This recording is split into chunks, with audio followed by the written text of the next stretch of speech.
Bismillahirrahmanirrahim. My name is Basit Imtiaz. I am from BSCS 4B morning section and आज जिस topic के हवाले से मैं डिस्कस करूंगा वो है ट्यूरिंग मशीन। तो सबसे पहले हम जैसा कि थ्योरी ऑफ ऑटोमेटा के सब्जेक्ट में सबसे पहले हम फाइनाइट ऑटोमेटा को डिस्कस कर चुके हैं, जिसमें हम रेगुलर एक्सप्रेशन की बात करते हैं एंड देन उसके साथ साथ जैसे कि रेगुलर एक्सप्रेशन हम बनाते थे, लेकिन फाइनाइट ऑटोमेटा की भी एक लिमिटेशन थी। जैसे कि फाइनाइट ऑटोमेटा ये कहता है कि यहाँ पे आपके पास नॉन लीनियर स्ट्रिंग हो और साथ साथ उसमें कंपैरिजन इन्वॉल्व ना हो। तो इस चीज़ को ख़त्म करने के लिए हम नेक्स्ट शिफ्टिंग करते हैं पुश डाउन ऑटोमेटा की तरफ। अब पुश डाउन ऑटोमेटा में हम स्टैक यूज़ करते हैं, जैसे कि stack last in first out के प्रिंसिपल पे वर्क करता है। लेकिन यहाँ पे जब हम कंपैरिजन की बात करें तो ये जस्ट एक स्ट्रिंग को कंपेयर करता था। जैसे कि फॉर एग्जांपल यहाँ पे मैं आपको करता हूँ, जैसे कि हम एक स्ट्रिंग को कंपेयर करना चाहते हैं AN और BN को। इसको हम फाइनाइट ऑटोमेटा में कंपेयर नहीं कर सकते क्योंकि वो नॉन लीनियर हो, उसमें कंडीशन है कि नॉन लीनियर हो और आपके पास कंपैरिजन इन्वॉल्व ना हो। लेकिन पुश डाउन ऑटोमेटा में आप ये कर सकते हैं। लेकिन यहाँ पे भी एक लिमिटेशन आ रही थी, वो ये थी कि अगर यहाँ पे हम मल्टीपल स्ट्रिंग्स की बात करें और वहाँ पे अगर कंडीशन इन्वॉल्व हो जाए, जैसे कि अब यहाँ पे AN BN और CN की है, और अगर हम ये कह देते हैं जी कि N इज ग्रेटर देन 2, ये काम हम पुश डाउन ऑटोमेटा में नहीं परफॉर्म कर सकते। तो इस लिमिटेशन को खत्म करने के लिए हम नेक्स्ट आते हैं ट्यूरिंग मशीन की तरफ। अब हम ट्यूरिंग मशीन को डिस्कस करते हैं। ट्यूरिंग मशीन में क्या है? ट्यूरिंग मशीन ये मोर पावरफुल है as compare to finite automata और पुश डाउन ऑटोमेटा, क्योंकि ये दोनों काम परफॉर्म कर सकती है। लेकिन अगर इन शॉर्ट फॉर्म हम अगर डिस्कस करें तो ट्यूरिंग मशीन फाइनाइट ऑटोमेटा की मदद से ही बनती है, लेकिन अगर इसमें टेप को इन्वॉल्व कर दिया जाए तो हमारे पास एक ट्यूरिंग मशीन बन जाती है। अब हम नेक्स्ट आ जाते हैं नेक्स्ट स्लाइड की जानिब। अब देखें ऑटोमेटा की थ्योरी को हम इन शॉर्ट फॉर्म डिस्कस कर लेते हैं। सबसे पहले जैसा कि हमने रेगुलर एक्सप्रेशन डिस्कस की है, उसके बाद हमने फाइनाइट स्टेट डिस्कस की, जैसे कि फाइनाइट ऑटोमेटा डिस्कस किया, उसमें हमने डिफरेंट ग्राफिकल टैब वर्क किया एंड देन वहाँ पे कुछ लिमिटेशन थी, जैसा कि हम पिछली स्लाइड में डिस्कस कर चुके थे कि वो कहता था कि नॉन लीनियर हो आपके पास, नॉन लीनियर होने के साथ साथ उसमें कंपैरिजन इन्वॉल्व ना हो। तो कंपैरिजन के इशू को खत्म करने के लिए हम फिर आते हैं पुश डाउन ऑटोमेटा की तरफ। लेकिन यहाँ पे भी जब हमारे पास मोर देन वन स्ट्रिंग आ जाए या फिर उनमें कंडीशन आ जाए N इज ग्रेटर देन 2, तो वो काम हम वहाँ पे परफॉर्म नहीं कर सकते थे। तो इस इशू को सोल्व करने के लिए हम ट्यूरिंग मशीन की तरफ आते हैं। अब ट्यूरिंग मशीन सबसे पहले डिस्कवर कब हुई? वो 1936 में ये डिस्कवर होगी, यानी मॉडर्न कंप्यूटर से भी पहले डिस्कस होगी। तो Turing machine consist of finite control, यानी कि ये फाइनाइट जो स्टेट हम कर रहे थे पीछे उसी पे कंसिस्ट होती है, लेकिन उसके साथ साथ हमारे पास इनफिनाइट टेप कनेक्टेड होती है जो कि एज अ मेमोरी यूज होती है।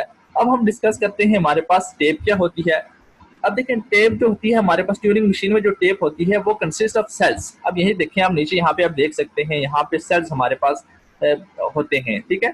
अब यहाँ पे मुख्तलिफ सेल्स क्या करते हैं? सेल्स सिंबल्स होल्ड करते हैं, और सिंबल्स हमारे पास जो ट्यूरिंग मशीन में होते हैं वो 8 होते हैं। उसमें ब्लैंक भी आ जाता है, Q0 भी आ जाता है, Q reject state, Q accept, और इस तरह के डिफरेंट सिंबल्स आ जाते हैं। लेकिन हमारे पास जो हमें काम के हैं हम वो डिस्कस करेंगे। अब उन सिंबल्स में अल्फाबेट्स होते हैं। लाइक दैट अगर हम ट्यूरिंग मशीन के हवाले से बात करें, हमारे पास जो फर्स्ट टाइम जो टेप आती है उसमें सारे ब्लैंक सिंबल्स होते हैं फर्स्ट। उसके बाद हम जो स्ट्रिंग ऐड करते हैं उसमें वो इंक्लूड होते हैं, और फिर हम यहाँ पे जो इंसर्शन करते हैं वो लेफ्ट टू राइट होती है, और इसी तरह राइट से फिर इन्फिनिटी की तरफ ये मूव करती जाती है। अब जैसे कि ट्यूरिंग मशीन में हम यहाँ पे एक एग्जांपल करवा देते हैं आपको।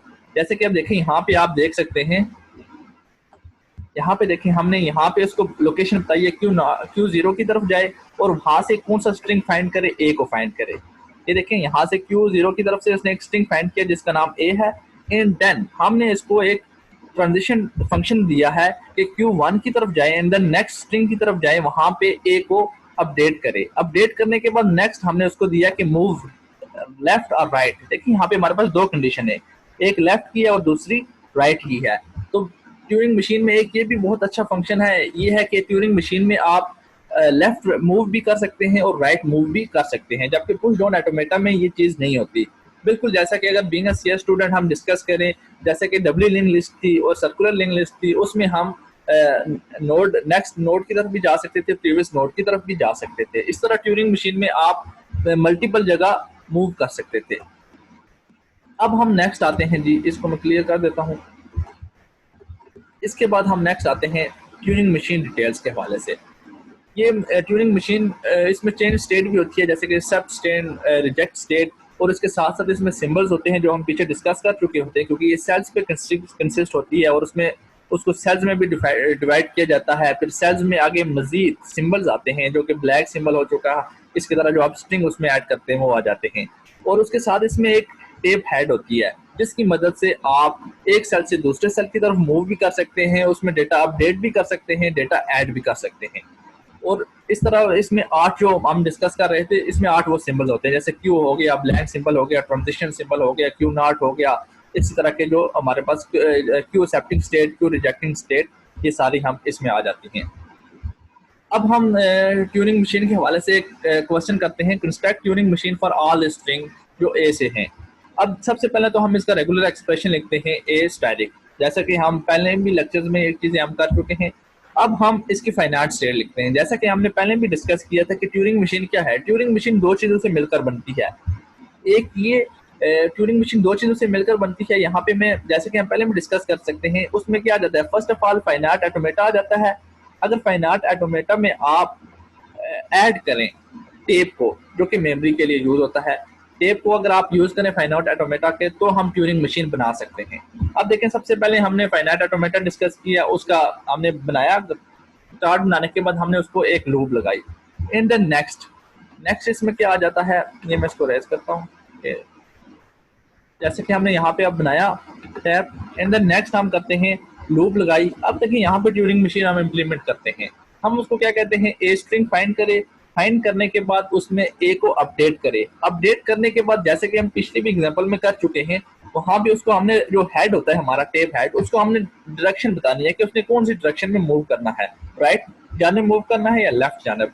अब यहाँ पे हमने उसको कहा है ए फाइंड करे, फाइंड करने के बाद ए को रिप्लेस करे, उसमें अपडेट करे, अपडेट करने के बाद वो राइट जानिब मूव कर दे।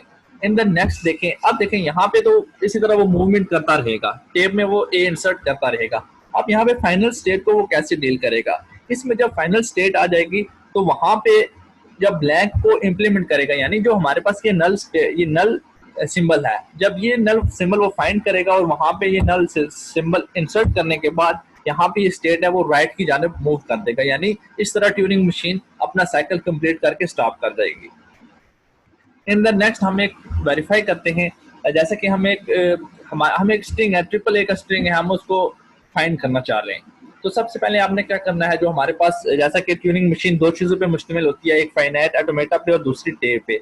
हमने जो ट्यूनिंग टेप है उसमें हमने जो सिंबल जो स्ट्रिंग फाइंड करना है उसको इंसर्ट कर देना है। अब ये देखें, हमारे पास स्टार्ट में ब्लैंक सिंबल है, एंड देन उसके बाद हमने अपना जो सिंबल है जो हमने फाइंड करना था, जैसे कि ट्रिपल ए है, उसको हमने इंसर्ट कर दिया।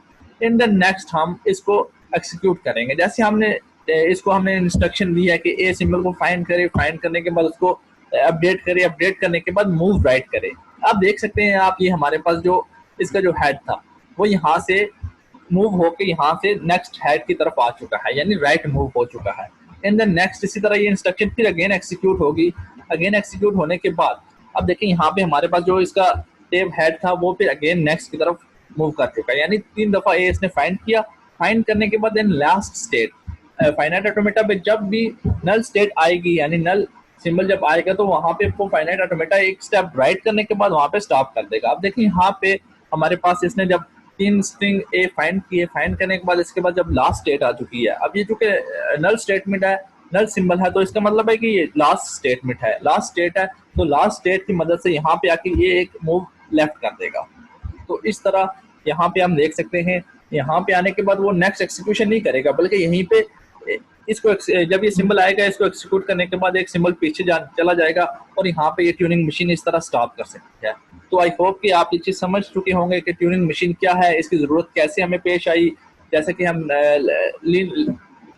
इसकी ज़रूरत हमें क्यों पेश आई, जैसे कि हम पीछे हम डिस्कस कर चुके हैं। एंड देन इसको हम कैसे यूज़ कर सकते हैं, इसमें कोई स्ट्रिंग अगर फाइंड करना हो वो कैसे कर सकते हैं, इसमें टेप कैसे वर्क करती है, और ये सारी चीज़ें हमने जो इसमें डिस्कस की। आई होप कि आप इसको समझ चुके होंगे। Thank you very much.